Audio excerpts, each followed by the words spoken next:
Hi guys, welcome to this week's video, which I'm sure is a little bit different sitting on my bed, but I wanted to just talk to you about something that I'm going through.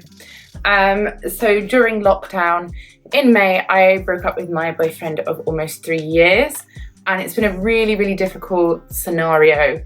I'm sure with like any breakup, we've had highs and lows throughout the relationship, but things have gone really great and then they've like absolutely plummeted and kind of hit rock bottom. So I think quarantine and lockdown with what the world's going through, the pandemic on corona, has literally broken up like 42% of couples. 42%, that's like nearly every other couple is breaking up marriages, relationships, engagements. The whole thing is just insane. So I know that people have been taking things really difficultly. It hasn't been an easy time for anyone at all, whether that's work related, family related, or relationships, even being by yourself or missing your friends. Everything that was normal does not exist anymore. It's like the weirdest headspace to be in. And so going through this breakup, even though we had difficult times in the past, and we had previously separated a year ago and then got back together again, it didn't make it any easier to that extent of ending the relationship. I think, to start with, you go through a whole host of emotions. To start with, I was just numb, absolutely numb to pain and emotion completely. And I had this massive sense of relief where I thought, I'm just so glad it's done with now and I don't have to go back to that kind of headache of it. But then, gradually emotion creeps in. Then I was unable to sleep. I was unable to eat. I couldn't think straight because I was just in like this kind of haze. I was like a zombie. I cried a lot. And then I kind of felt a sense of peace again after that. We made the mistake of meeting back up and speaking and spending time together, and that kind of reignited how we still felt about each other, which really didn't help because obviously the same problems were still there and still existed, but it still meant that we kind of cared for each other. And it's that really awkward time where you can either make it work or you just say, let's cut ties completely. The weirdest thing was not seeing his name on my phone all the time. Like when you tell somebody a joke or you send a text message and you're like, I'm just gonna text my boyfriend exactly like what I'm thinking. So to not have his name on my phone, to not hear his voice every day, or to not, wake up and him to be there, that was really difficult to start with. And then I think gradually that difficulty was replaced with pain, with somebody that is annoyed constantly and like angry and negative towards you. So those kind of good times that you hold on to, that you look forward to, and the familiar kind of things that you do together, they then become replaced with moodiness and somebody having a short temper and being snappy and unkind. So you kind of rewrite what the relationship meant to you, which is just really bizarre. Now I have zero contact with my ex, and it's become normal not to have him around. It's taken a while, it's been 2 months, but at the same time, it was necessary to take those steps. I think, when I look back at the relationship now, the reason why I tried to maintain it, to prevent the breakup, was kind of looking at how we still had so many things we hadn't done together. Like all the plans that you made that you wouldn't get to do. We were about to go on holiday, that was cancelled. We were going to some weddings, those were cancelled. We had lots of plans for moving and things, that was cancelled. So I kind of almost felt sad about the things we didn't get to do, rather than reminiscing on the things that we did do, if that makes sense. And then, I look at it now, and the way I kind of deal with it is to visualize all the things that were wrong with the relationship, because it's really easy to look back and say, well, that was lovely, that was nice, that was a good time, maybe those good times can happen again. That you have to look at the things that are wrong. You have to identify this is what was unhealthy, this is what was not fair, this is what hurt me. And the fact that you couldn't overcome that when you were together means that you're not going to overcome it now that you're apart. You know, they're an ex for a reason, and that's where they belong, that's where it should stay. So when I find myself kind of reminiscing almost, I then think back to the things that hurt me. And I think, well, yeah, maybe you did some nice things, but actually there was a whole lot more unnice things, unkind things, things that hurt me and upset me and that were very unfair. And that's kind of what I look at. You know, you can't have one good time with 3 bad times and expect that to be a healthy relationship. It needs to be balanced and equal and fair. And it just really wasn't. And I think, you know, we all try to hold on to things that we know out of habit, but that doesn't mean it's right for us. It doesn't mean that it's good for us. And even though that period after a breakup is really difficult, like, you know, going without sleep for me was like insane. Not being able to eat properly, then not having the energy to train, knocking out my routine, knocking out my emotions.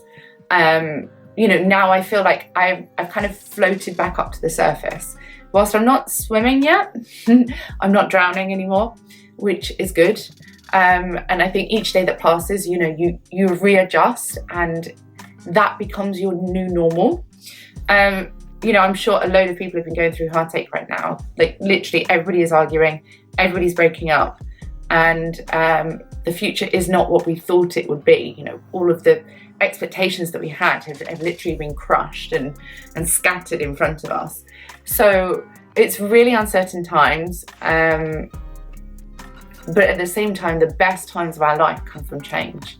And there has to be that spark, that catalyst that enables change, because otherwise, you know, we are creatures of habit. We would literally just sit there and do the same thing day in, day out, over and over again, even though we know it's wrong for us, even though we know it does not value us, you know, it does not bring positivity to our lives, we will still do it because we are so ingrained to repeat the same mistakes over and over again. So something like a meteor, you know, has to come smashing in, blast it apart, and allow you to regrow and heal, and find that new direction in life. And you know, something like a pandemic is a good way to find your real and true calling in life. So it's something I wasn't expecting 100%, but knew that I was unhappy. The timing was just really pants. Obviously, being in lockdown is just difficult for everybody anyway, but then to end up being by yourself in lockdown, going through a breakup in lockdown, unable to go and see your friends and family or have people to turn to, it's quite difficult. But then, you know, if you're crying, you look like hell, it's probably quite handy that you can hide away and you don't have to go into work and you know, look like you've not slept in a year. So, you know, there's swings and roundabouts, there's positives and negatives in everything. And I think the way that you move forward from it is to focus on the fact that the pain and suffering is gone. You know, each day you are one step further removed from that and away from that and closer to that kind of happiness. I think it has put me off dating, quite honestly, for a very long time. It took me several years to actually fall in love after I came out of a long-term relationship. So, you know, I'm hoping it doesn't take me another several years to be able to have emotion towards somebody. But I mean, if it does, then I'm happy to wait, because I don't believe in just being with somebody for the sake of it. I don't believe in rushing into things. You should know it's right for you, and you should get that energy and that vibe from somebody. I think there are a lot of fake people in the world. There are a lot of liars and cheaters. And advice that I would give to my former self, you know, from 3 years ago, or to the next girl that dates somebody like my ex, if you see a warning sign, run. If you think that a person can change so dramatically, that's not change, that's a mask. You know, that will slip, the same will happen again. So really, you kind of have to look at a person's morals in life and actually say, are they who they say they are? Are they showing me with actions what they are saying with words? Or are they just telling me what I want to hear? And I think a lot of people are unable to be their true self to somebody else. And when you find that, it's very precious. And when you see the mask falling, don't wait for it to come crashing down. Leave at the first warning sign And that's just something I didn't do. And if I gave my advice to my daughter, to my friends, to my mother, or any female in my life, I would say get out, you know. And I wish I could have taken my own advice. You know, love is blind, but thank God you can then recover from that. You know, you can come out the other side and find yourself again as a person. You know, I kind of lost everything that made me me by trying to please somebody else that was never happy. And it's such a cliche that so many people say this, like, just you be you and people will love you for you. And it's something I truly believe in, but I was unable to practice what I preach because I was just so used to being treated a certain way that was unacceptable. You can't make excuses, you can't make allowances. If somebody does not treat you right, pull them up on it and say, you know, and if they're masking it and saying, I love you, I'm doing this because I care, that's not love. It's not love. Question what it is that actually makes you feel okay. If you're not sleeping at night, if you're stressed, if you're worried, if you feel anxious, if you have stomachache, if you have a headache, where is this coming from? Where is that in love? You shouldn't be feeling these ways. You know, you should feel safe and protected and secure. You should be able to trust somebody.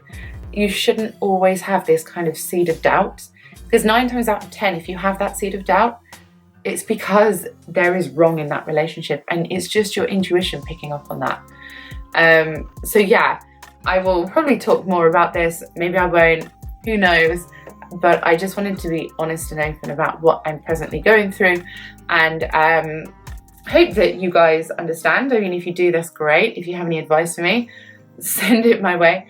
If you don't understand, if you just think it's a bit random, then keep on going. But either way, you know, it's just a headspace that I'm in, and I'm sure I will look back a year from now and be like, God, why did I waste my tears on that guy? Why? So anyway, I hope you are dealing with lockdown in a good way.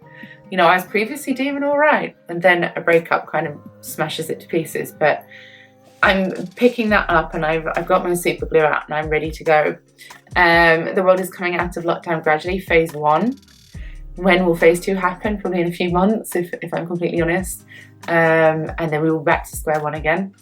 It's been really rubbish weather. It's been raining and grey and cold, which really hasn't kind of helped. But at the same time, it's left me with duvet days and, you know, chick flick films and junk food and the usual breakup stuff. You kind of want to do that on a bad day rather than like when it's gorgeous and sunny and everybody's out.